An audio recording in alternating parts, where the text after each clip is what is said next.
set in the dark.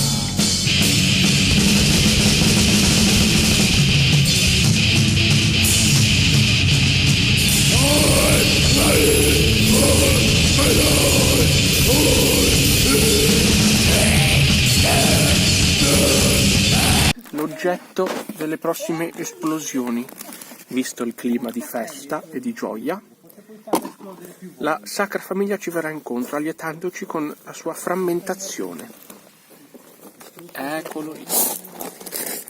Petardo?